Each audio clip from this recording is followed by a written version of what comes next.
Hello guys, welcome back to my channel. Today I am going to show you how you can save Canva design as a PDF.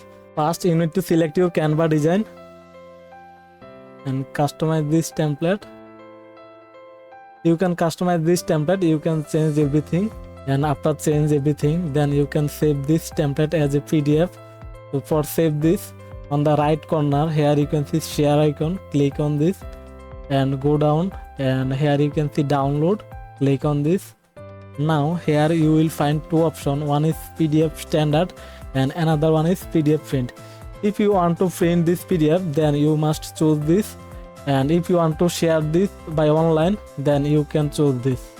So let's select PDF standard, and here you can see all pages. Now select this page only.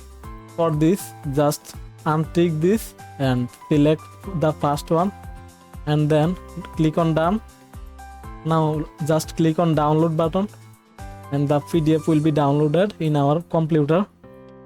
Now let's open this. So our PDF opened. So this is how you can save Canva template as a PDF. Thanks for watching. If this video helped you, please do subscribe and hit the like button. See you in the next video.